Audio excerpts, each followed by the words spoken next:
November 29th, 2020, and this video is called Even TEPCO Has Fooled the Top Nuclear Experts. Or have they? Now, this is nothing against Helen Caldicott, because she's been doing this forever. You know, she's an anti-nuclear activist as well. But I just find this very strange that everybody, it seems, just takes TEPCO's word that this fuel is going to be removed. So the other day she tweets out that the Fukushima, based on this article, that the Fukushima Reactor 1 stepped closer to fuel removal. And I kind of thought that was very strange. So I just wanted to look around here, and it's from this video about this beam that was coming down, and they're putting up air, filling it with some concrete to hold. This little bag here is going to hold up this portion that is caving in, right? That's what they're saying, that this crane weighing 161 tons that's hanging over the pool, since the explosion in 2011, that the pool is still holding nuclear fuel. Okay. It says TEPCO plans to install a cover over the whole building before starting the removal of fuel from the pool as early as fiscal 2027. That's like another 7 years. Okay, and of course they're going to put a cover over it because none of this makes any sense. And just to take TEPCO's word on it, like I said before, they're going to do what they want over there, whether they're dumping it, whether they're covering it up, because who's going to stop Japan? Who's going to stop TEPCO? Nobody can. Nobody's over there, you know. So what kind of pressure are you going to put on them? But I'm going to show you right now this explosion that happened at this Unit 1. And like, here is a spent fuel pool. This is what they look like, which is this part right over in here. And if you look at this explosion, it is so devastating that you're going to tell me that this explosion, probably right in this middle part where this the reactor vessels is, or even if it had all these whatever that accumulated and it blew this off. It just totally blew it off. Now look at, if it came from inside here, this is the spent fuel pool over there. You don't think there's any damage, you know, whatsoever? And number one melted down. So I just don't buy any of this stuff. Like, this is like the largest industrial accident. Probably was, besides the atom bombs, it's probably one of the largest non-nuclear explosions that ever happened in history. And you're going to tell me that this stuff is all intact? I don't buy it. Now, according to the State Department emails, water levels in spent fuel storage pools at Fukushima Units 1, 2, and 3 are now reported to be falling. Number 4, total loss of water from the spent fuel pool has been reported. Another email. The Japanese have still not restored reliable cooling in reactors 1, 2, and 3. And you know what really kills me on these emails is, look at who is on John Brennan,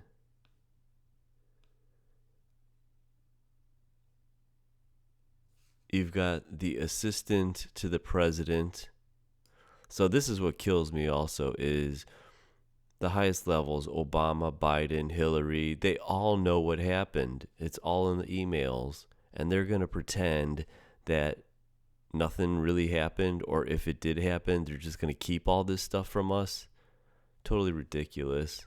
Now, even according to the United States Nuclear Regulatory Commission on the spent fuel pools, about 1/4 to 1/3 of the total fuel load from the pools is spent and removed from the reactor every 12 to 18 months, and is replaced with fresh fuel.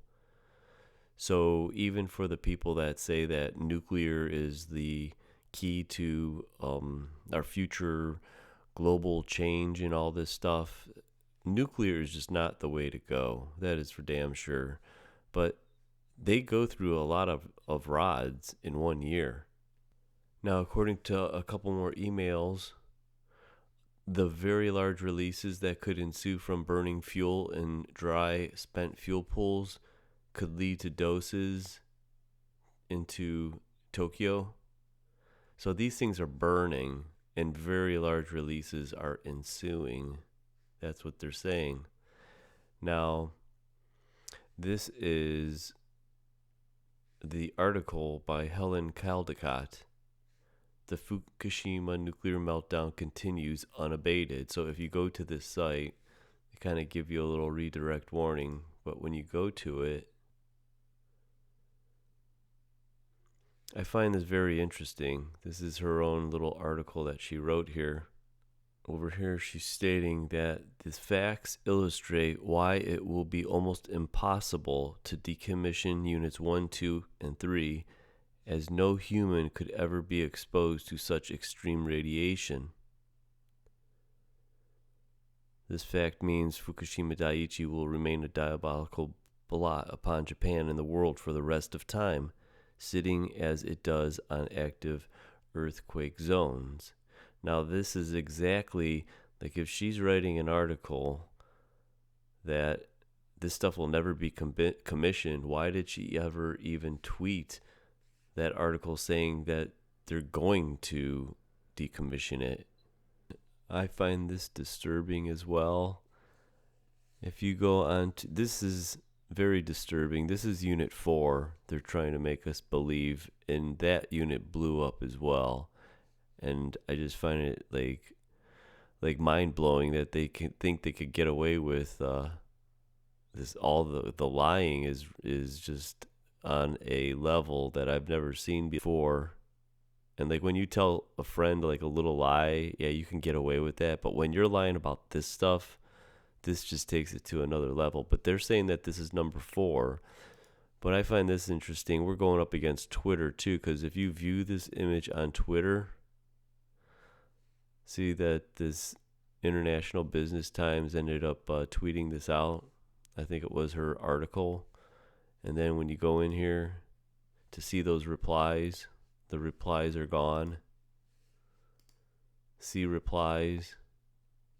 So Twitter is also deleting what was commented on this tweet here, which is nothing new. And if you go and search to Fukushima Unit 1, they have this new paper that they did on the radiography imaging of Fukushima Daiichi Unit number 1. So when you go into this,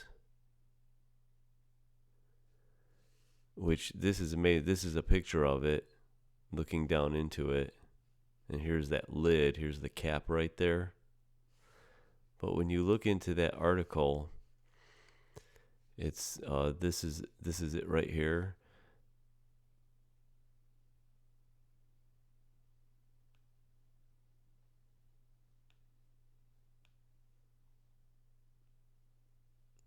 They did this radiography of it.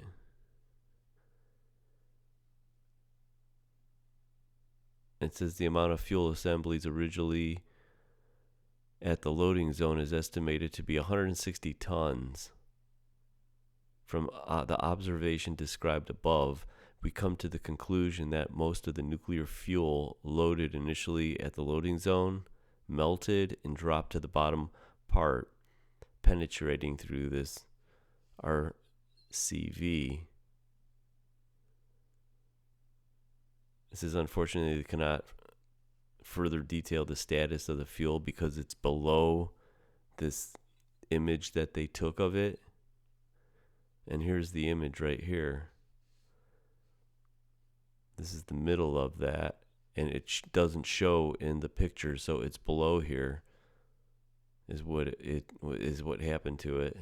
Now, according to Homeland Security, even with the Fukushima, Many tons of nuclear fuel boiled down to a radioactive lava, corroded the steel surrounding the facility's 3 reactors. Today, the cleanup effort is still projected to take several decades. Now, TEPCO is saying it's going to be done within the next 7 years. Homeland Security is saying it's going to take decades. So that would be at least a minimum of 20 more years. That's why nothing's going to happen. And I'll show you why no one could get to this thing, and it's just going to sit there. 8 years after triple nuclear meltdown, Fukushima Unit 1's water woes show no signs of ebbing. Now, these are this site that they put up for practice, and I have a feeling that they actually did make some fake reactors, because I'll show you some pictures that it makes no sense. So this is the fuel pools right here, and this is what blew up. Remember, look at the video of the force of that explosion, which happened right in here, and you're going to try to tell me that. And if you look at some of the Unit 4, I think, these are 4-foot walls. They blew them all out. Blew them to smithereens. On May 12th, TEPCO engineers confirmed that a meltdown occurred, with molten fuel having fallen to the bottom of the reactor's pressure vessel. The utilities said that fuel rods of number 1 reactor are fully exposed. Now, what I don't get in here too is the groundwater. If this is Unit 1 and they're talking about recycled cooling water, now how in the world, if they can't get to these things, how in the world are they getting the water into this? Is what it's possible, but all I'm saying is, if this fuel has melted and we can't get humans to them, how the heck are they getting water to it? Makes no sense whatsoever. And this is the explosion. This is the explosion. Look at the size of this thing. And you're going to try to tell me this explosion that occurred in this building that created this has left this all intact. My theory is it blew it up so bad that they're just faking it. They're just faking all of this. I mean, this is really melted and it's bad, but I have a feeling they're doing absolutely nothing. Now this is now look how close all this is. Here's the spent fuel rods right in here, the spent fuel pool. You're going to tell me that this blew up, this whole area blew up, and it left all this stuff intact? This is what they're saying that happened. It melted down and is down over here, but actually it's probably down here and down even further. Unit 1, March 12th, 3:36, explosion blowing the roof off. It didn't just blow this, it blew this whole thing out. And I'm going to end it on this because I think this is another fraud too. This is the Chernobyl foot, the elephant foot. And this is what I'm getting at. If this happened also at Fukushima and they cooled it down, see how it's just sitting here like a rock, if you want to even believe that this picture is real. So if you would imagine Fukushima, how in the world are they going to get to that thing if it's solid? You're going to have, first of all, you can't get near it, right? And then if you could even get near it, what are you going to get, a jackhammer on this thing and start like pounding this thing and trying to take pieces off of it? Makes no sense whatsoever. As in the case of this guy taking a picture literally like 1, 2, 3 foot from this melted ball of reactor core. And this guy has got a hat, gloves, a little filter, respirator filter, in this really thin suit, and he's got his face is totally like exposed, fresh. This cannot be real. This guy would totally be dead, probably like in 30 seconds. And you're going to tell me that Fukushima, if they're cooling it down, it used to be melted. It melted and it cooled down. So it's hard as a rock, that stuff. And that's why I'm saying that they'll never get that thing out of there.